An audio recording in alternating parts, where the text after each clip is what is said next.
சிம்ம ராசிக்காரர்களே, இந்த நிமிஷம் நீங்கள் இந்த வீடியோவை பார்த்துட்ருக்கீங்கன்னா அது உங்கள் வாழ்க்கையோட ஒரு பெரிய திருப்பு முனை ஆரம்பமாக போகுதுன்னு அர்த்தம்.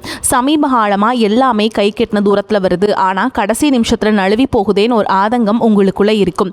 நீங்கள் மற்றவங்களுக்கு வழிகாட்டுவீங்க, ஆனால் உங்களுக்கே ஒரு வழி தெரியாமல் தவிச்சிருப்பீங்க. இது ஏதோ தற்செயலாக நடக்கிற தடை இல்லைங்க, இது உங்களுக்கான ஒரு பரீட்சை காலம்.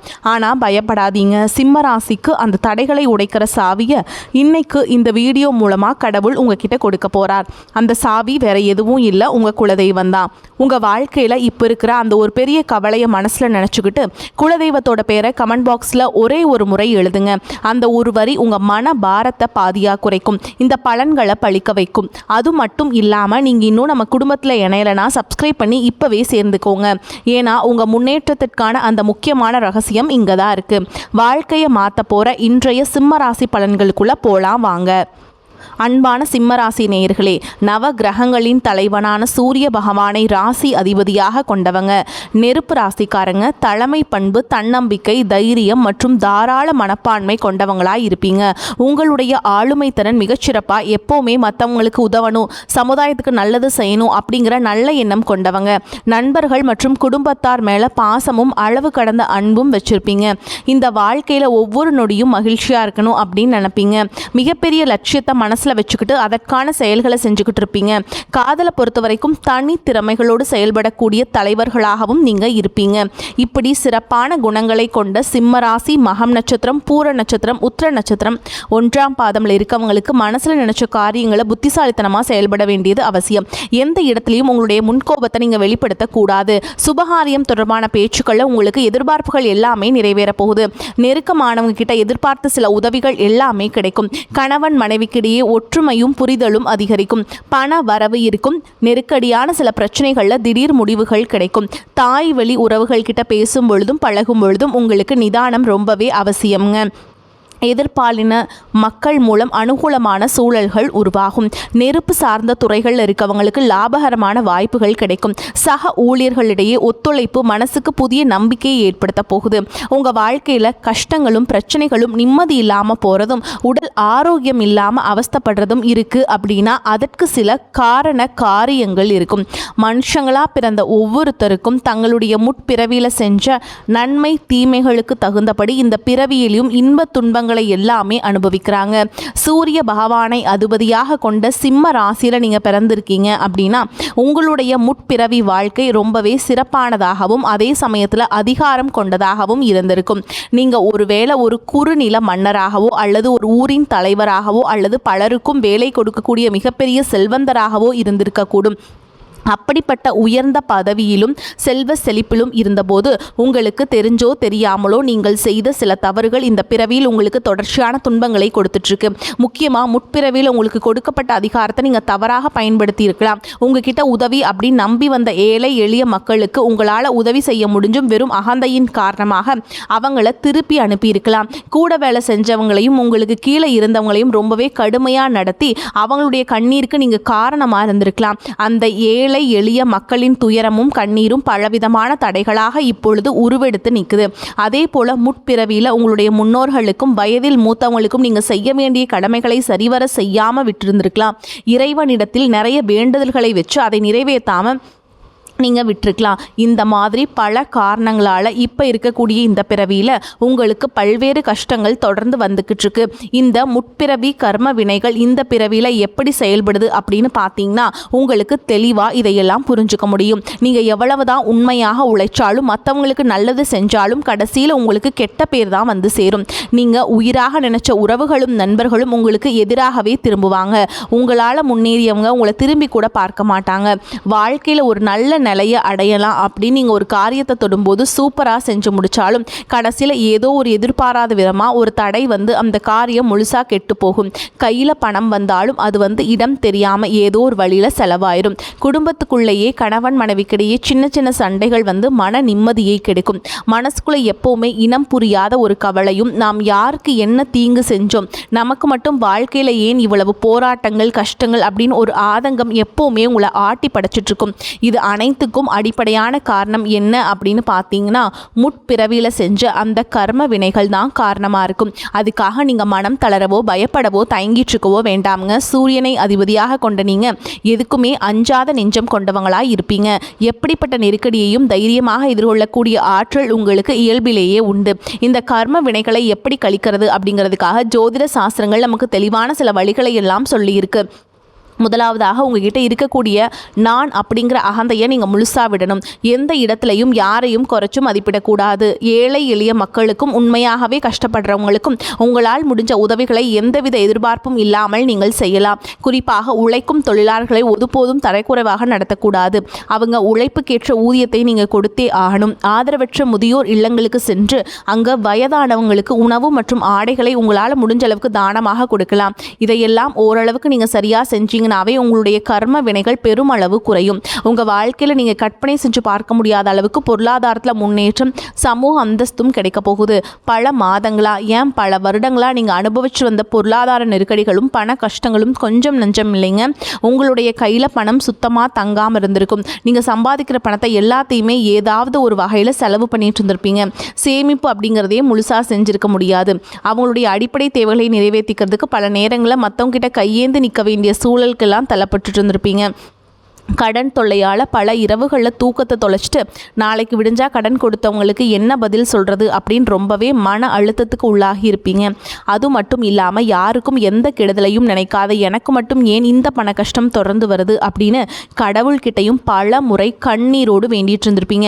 உங்ககிட்ட பெருசாக பணம் இல்லை, வசதி இல்லை, வாய்ப்புகள் இல்லை அப்படிங்கிற காரணத்தினால சொந்த பந்தங்களுக்கு இடையிலும் நண்பர்களுக்கு மத்தியிலும் உங்களுக்கு சுற்றி இருக்கிறவங்க மத்தியிலும் நீங்கள் பட்ட அவமானங்களும் சந்தித்த புறக்கணிப்புகளும் சொல்லி மாளாது. நீங்கள் உண்மையாகவே கடுமையாக உழைச்சிருப்பீங்க. ஆனால் உங்கள் உழைப்பிற்கான பலனையும் பாராட்டையும் வேறு யாரோ அனுபவிச்சுட்டு வந்திருப்பாங்க. உங்களை ஏளனமாக பார்த்தவங்க, நீங்கள் கஷ்டப்படுறதை பார்த்து சிரித்தவங்க, உங்களை உதாசனப்படுத்தினவங்க, மனசளவில் உங்களுக்கு மிகப்பெரிய காயத்தை உண்டாக்கி இருக்காங்க. இயல்பாக பார்த்தீங்கன்னா மற்றவங்களுக்கு உதவி செய்யணும் அப்படிங்கிற குணம் கொண்டவங்களாக நீங்கள் இருந்திருப்பீங்க. ஆனால் உங்களுக்கு ஒரு உதவி அப்படின்னு கேட்கும் பொழுது உதவி செய்யக்கூடிய சூழல் இருந்தும் என்னால் முடியாதுன்னு உதாசனப்படுத்தி இருப்பாங்க. உங்களுடைய சூழலை பயன்படுத்திக்கிட்டு அவமானப்படுத்தி பேசியிருப்பாங்க. ஏன் எதுக்கு நிறைய கேள்விகளை கேட்டு நீங்களாகவே உங்களுடைய தேவை எனக்கு தேவையில்லை அப்படின்னு சொல்கிற மாதிரி ரொம்ப கடுமையாக நடந்துட்டு இருந்திருப்பாங்க. அப்படிப்பட்ட இருண்ட காலங்கள் எல்லாத்துக்குமே முடிவு வரப்போகுதுங்க. இதுக்கெல்லாம் நிரந்தர முற்றுப்புள்ளி வைக்கக்கூடிய நேரமாக தான் கிரக நிலைகளும் உங்களுடைய வேண்டுதல்களும் கடின உழைப்பும் இருக்க போகுது. இதுவரைக்கும் உங்களை கஷ்டப்படுத்திட்டு இருந்த தரித்திர நிலை விலகி மகாலட்சுமியுடைய முழு அருளும் கடாட்சமும் உங்களுடைய இல்லம் தேடி வரப்போகுது. இனிமே உங்களுடைய வாழ்க்கையில எதிர்பாராத பல திசைகளில் இருந்தும் செல்வ வரவு அப்படிங்கிறது கிடைக்க போகுது. நீங்க நினைச்சு கூட பார்க்காத அளவுக்கு புதிய புதிய வழிகள் எல்லாம் உங்களுக்கு வருமானம் பெருகும். நீங்க செஞ்சு கொண்டிருக்கக்கூடிய தொழில் திடீர்னு ஒரு பெரிய எழுச்சி ஏற்படும். தொழில் செய்யும் இடங்கள்ல மக்களின் வரவு அதிகரிக்கும். விற்பனை பல மடங்கு பெருகி நீங்க நினைச்சு பார்க்க முடியாத அளவிற்கு லாபம் அதிகமாக கிடைக்கும். நீங்க செய்யக்கூடியது சின்ன தொழிலாக இருந்தாலும் சரி, பெரிய வியாபாரமாக இருந்தாலும் சரி, உங்களுடைய வருமானம் பல மடங்கு உயரப்போகுது. நீண்ட நாட்களாக ஒருத்தரை முழுசா நம்பி பெரும் பணத்தை கொடுத்துட்டு அதை திரும்ப கேட்க முடியாமல் அல்லது அவங்க திருப்பி தராமல் ஏமாந்து போய் இருந்திருப்பீங்க. அது கைக்கு வராது அப்படின்னு முழுசாக நீங்கள் மறந்து கைவிட்ட அந்த தொகையானது மீண்டும் உங்கள் கைக்கு கிடைக்க போகுது. உங்களை ஏமாற்றவங்க தன்னோட தவறை உணர்ந்து குற்ற உணர்ச்சியோடு இனிமேல் என்னால் இருக்க முடியாது அப்படின்னு சொல்லி உங்களுக்கான பணத்தை கொண்டு வந்து கொடுப்பாங்க. பல ஆண்டுகளாக விற்க முடியாமல் இழுபறியில் கிடந்த நிலம் அல்லது சொத்துக்களுக்கு இப்போ லாபகரமாக நல்ல விலைக்கு விற்க போகுது. அதன் மூலமாக நீங்களே எதிர்பாராத ஒரு பெரிய தொகை உங்கள் கைக்கு வந்து சேரும். பொருளாதார நிலை உங்களுக்கு உயரும் பொழுது புதிதாக வீடு வாங்குவீங்க, நிலம் வாங்குவீங்க, வீட்டில் சுப நிகழ்ச்சிகள் எல்லாம் செய்வீங்க. பல வருஷங்களாக வறுமையிலும் கடனிலும் வாழ்ந்து வந்த உங்களுடைய குடும்பத்தின் நிலை முற்றிலுமாக மாறி எல்லோர் முகத்திலும் நிரந்தரமான புன்னகை மலரப்போகுது. இதுவரை உங்களை வெறும் கடன்காரர்களாகவே மட்டும் பார்த்தவங்க இனிமே பெரும் செல்வந்தராக பார்த்து ஆச்சரியப்பட போகிறாங்க. உங்களை ஏளனம் செஞ்சவங்க எல்லாமே வாயடிச்சு போகிற அளவுக்கு உங்களுடைய பொருளாதார நிலையானது மிக உயர்ந்த இடத்துக்கு போக போகுது. இந்த சமுதாயத்தில் உங்களை யாராலையும் அசைக்க முடியாது, உங்களை நெருங்க முடியாத அளவுக்கு அதிகாரப்பூர்வமான இடத்துக்கு நீங்கள் போக போகிறீங்க.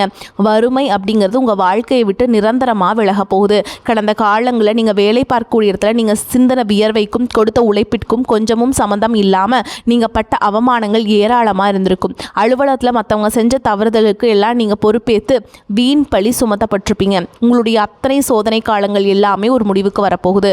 உங்களுடைய கடின உழைப்புக்கும் நேர்மைக்கும் முழுமையான பலன் கிடைக்கக்கூடிய பொன்னான காலமாக இனி வரக்கூடிய நாட்கள் இருக்க போகுது.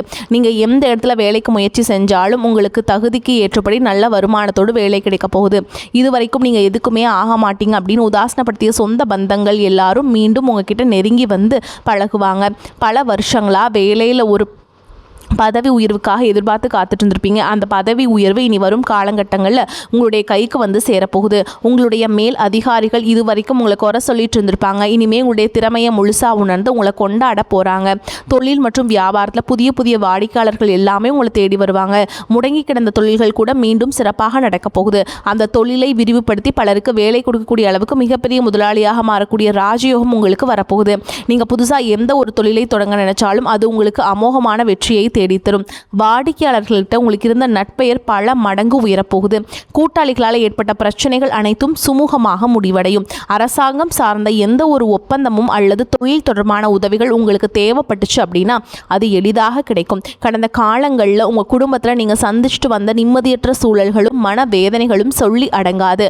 கணவன் மனைவிக்குள்ளே எதுக்கெடுத்தாலும் சண்டை பிரச்சனை எல்லாமே இருந்திருக்கும். தினமும் உங்கள் வாழ்க்கை ஒரு போர்க்களம் போல இருந்திருக்கும். நீங்கள் எவ்வளவுதான் உங்கள் வாழ்க்கை துணை மீது அன்பையும் பாசத்தையும் வச்சிருந்தாலும் அதை முழுசா புரிஞ்சுக்காமல் உங்களை தவறாகவே நினச்சிட்டு இருந்திருப்பாங்க. குடும்பத்தோட முன்னேற்றத்திற்காக உங்களுடைய ஆசைகள் அனைத்தையும் தியாகம் செஞ்சுட்டு இரவு பகல் பாராமல் உழைச்சாலும் குடும்பத்தில் இருக்கிறவங்களால உங்களுக்கு எந்த விதமான மரியாதையோ உரிய அங்கீகாரமோ கிடைச்சிருக்காது. உடன் பிறந்த சகோதர சகோதரிகள் சொத்துக்காகவோ அல்லது சிறு சிறு காரணங்களுக்காக உங்களை எதிரியாக பாவித்து உங்களை விட்டு வெகு தூரம் விலகி சென்றிருப்பாங்க. உறவினர்கள் மத்தியில் நீங்கள் எவ்வளவோ நல்ல காரியங்கள் செஞ்சாலும் உங்களுக்கு எப்போவுமே கெட்ட பெயர் தான் வந்து சேர்ந்திருக்கும். பல சுப நிகழ்ச்சிகளுக்கு உங்களை அழைக்காமல் புறக்கணிச்சிருப்பாங்க. உங்களை மனசளவில் ரொம்பவே காயப்படுத்தி இருப்பாங்க. திருமண வயசில் இருக்கக்கூடிய உங்களுக்கு பல வருஷங்களா திருமணம் எத்தனையோ வரன்கள் பார்த்தும் பொருத்தம் இல்லாமல் எதுவுமே கைகூடாமல் கடைசி நேரத்தில் ஒரு சின்ன காரணத்தினால தள்ளி போய் பெரிய மன உளைச்சலை கொடுத்துருக்கும். நமக்கு திருமணமே நடக்காதா அல்லது நல்ல வாழ்க்கை அமையாதா அப்படின்னு ஏக்கம் ஆழமாக உங்கள் மனசில் பதிஞ்சிருக்கும். அதே போல் திருமணம் முடிஞ்சு பல வருஷங்களாகியும் குழந்தை பாக்கியம் இல்லாமல் பல மருத்துவமனைகளுக்கு ஏறி இறங்கி பல புண்ணிய தலங்களுக்கெல்லாம் போய் வேண்டியும் எந்த ஒரு பலனும் கிடைக்கல அப்படின்னு ஏமாற்றத்தோடு இருந்திருப்பீங்க. சுற்றி இருக்கவங்க முதுகு பின்னாடி குழந்தை இல்லாதவங்க அப்படின்னு குத்தி காட்டி பேசிய ஒவ்வொரு வார்த்தையும் உங்களுடைய இதயத்தை ரணமாக மாற்றியிருக்கும். இந்த காலம் எல்லாமே உங்களுக்கு முடிய போகுது. இந்த வருடத்தின் குரு பயிற்சிக்கு பிறகு உங்களுக்கு நல்ல திருமண வரன் அமையும். குழந்தை பாக்கியம் இல்லாதவர்களுக்கு குழந்தை பாக்கியம் கிடைக்கும். உங்களுக்கு மிகப்பெரிய அதிர்ஷ்டத்தை தரக்கூடிய காலமாக இந்த காலகட்டம் இருக்க போகுது. குடும்பத்தில் கணவன் மனைவிக்குள்ளே இத்தனை காலமாக இருந்து வந்த அத்தனை கருத்து வேறுபாடுகளும் பனிப்போல் விலகி இருவருக்கிடையே அந்யோன்யமும் அன்பும் காதலும் பல மடங்கு அதிகரிக்க போகுது. குழந்தைகள் பார்த்தீங்கன்னா கல்வியிலும் அறிவிலும் சிறந்து விளங்கி உங்களுக்கு பெருமை சேர்ப்பாங்க. உங்களை விட்டு விலகி சென்ற சகோதர சகோதரிகள் உறவினர்கள் அவங்களுடைய தவறை உணர்ந்துகிட்டு மீண்டும் உங்களை தேடி வந்து உரிமையோடு உறவாடுவாங்க. உங்களை யாரெல்லாம் எந்தெந்த இடத்துல அவமானப்படுத்தி ஒதுக்குனாங்களோ அவங்க எல்லாருமே ஆச்சரியப்பட்டும் பார்க்கும் அளவிற்கு உங்களுடைய குடும்பம் மற்றும் சமூக அந்தஸ்து மிக உயர்ந்த நிலையை அடைய போகுது. உங்கள் ராசியில் லட்சக்கணக்கான பேர் இருந்தாலும் இதுவெல்லாம் எல்லாருக்கும் நடக்குமா எனக்கு நடக்குமா அப்படின்னு எந்த இடத்துலையும் எதிர்மறையான எண்ணங்களோடு நம்பிக்கை இல்லாமல் இருக்காதீங்க. நீங்கள் செய்யக்கூடிய காரியங்களை 100% ஈடுபாட்டோட குலதெய்வத்தை வேண்டிட்டு செய்ய ஆரம்பிங்க. உங்களுடைய தன்னம்பிக்கைக்கும் விடாமுயற்சிக்கும் நிச்சயமாக 100% பலன்கள் வந்து கிடைக்குங்க. சிவன் வழிபாடு பண்ணிங்க அப்படின்னா சிம்மராசிக்காரங்களுக்கு மிகப்பெரிய உயர்வை தரும். சிவன் வழிபாடு தான் இந்த காலகட்டத்தில் உங்களுக்கு ஒரு மிகப்பெரிய ஒரு வாய்ப்பை தருது. சிவன் வழிபாடு தான் உங்களுக்கு மிகப்பெரிய நன்மையை தருது. சிவன் ஆலயத்தில் ஒரு 5 நிமிடம் அமர்ந்து அப்புறம் எந்திரிச்சுவாங்க. மிகப்பெரிய நன்மை. என்ன சார் இப்படி சொல்கிறீங்க அப்படின்னு கேட்காதீங்க. சிவன் கோவிலில் மட்டும்தான் 5 நிமிஷம் உட்காரணுமா? யாருக்கும் தெரியாத ஒரு விஷயம் தெளிவாக சொல்கிறேன்னு கேட்டுக்கோங்க. சிவபெருமான் இருக்கக்கூடிய ஆலயங்களில் சாமியை கும்பிட்டு வழிபாடு செஞ்சுட்டு கொஞ்சம் நேரம் உட்கார்ந்து எந்திரிச்சு வரணும். ரொம்ப ரொம்ப ரொம்ப நல்லதுங்க. ஆனால் பெருமாளுடைய ஆலயத்துக்கு போனீங்க அப்படின்னா வணங்கிட்டு அப்படியே வீட்டுக்கு வந்துடணும். ஏன்னா அங்கே வந்து லக்ஷ்மி தாயார் இருப்பாங்க. சாமி கும்பிட்டு உட்காந்திங்கன்னா உட்காந்துக்கிறத பார்ப்பாங்க. ஸோ அதனால் சாமி கும்பிட்ட உடனே வீட்டுக்கு வர்றது வந்து எந்த ஒரு பெருமாள் கோவிலுக்கு போனீங்க அப்படின்னாலும் சாமி கும்பிட்ட உடனே வீட்டுக்கு வந்துடணும். சிவன் ஆலயத்தில் மட்டும்தான் சிவபெருமானை வணங்கி பிறகு அமர்ந்து கொஞ்சம் நேரம் நிதானித்து சாமியை வணங்கிட்டு அதுக்கப்புறம் புறப்பட்டு வரணும். ஓகேங்களா? அதுதான் உங்களுக்கு ஒரு மிகப்பெரிய யோகத்தை தரும், மிகப்பெரிய நன்மை தரும், நீண்ட ஆயுளை தரும், உடல் ஆரோக்கியத்தை தரும், குடும்ப சந்தோஷத்தை தரும், மகிழ்ச்சியை தரும், 16 செல்வங்களையும் அள்ளி நமக்கு தரும். ஸோ இதுதான் வந்து முக்கியமான ஒரு ஆகம விதின்னு சொல்லுவாங்க. ஆகம விதி கோயில்களுக்கு மட்டும் இல்லை, மனிதன் அவங்களுக்கு உண்டுங்க. ஸோ நிறைய பேருக்கு தெரியாத விஷயங்கள் இதுதான். ஸோ இன்னையிலேருந்து நீங்கள் கோவிலுக்கு போனீங்க அப்படின்னா அதை கண்டிப்பாக பயன்படுத்துங்க. சிம்மராசிக்காரர்கள் அன்னதானம் பண்ணிங்க அப்படின்னா மிகப்பெரிய ஏற்றத்தை தரும். எந்த ராசியாக இருந்தாலும் அன்னதானம் பண்ணால் நல்லதுங்க. பாவம் போக்குறதுக்கு ஒரே வழி பசியை தீர்க்கணும். இது நிறைய பேருக்கு தெரியுமா என்னன்னு தெரியல. உடை, பசி இது ரெண்டையும் யாருக்காவது நீங்கள் சரி பண்ணி விட்டீங்க அப்படின்னா உங்களுடைய மிகப்பெரிய பாவம் போகும். முன்னோர்களுடைய பாவம் போகும். எந்த வயசில் நீங்கள் இந்த நல்லது செய்ய ஆரம்பிக்கிறீங்களோ அந்த அளவுக்கு உங்களுக்கு நல்லதுங்க. ஓகேங்களா? முடிஞ்ச அளவுக்கு எல்லாத்துக்கும் உதவி செய்யுங்க. வரக்கூடிய வாய்ப்பில் தவற விட்டுறாதீங்க. வாழ்த்துக்கள். வாழ்க வளமோடு நலமோடு. நன்றி, வணக்கம்.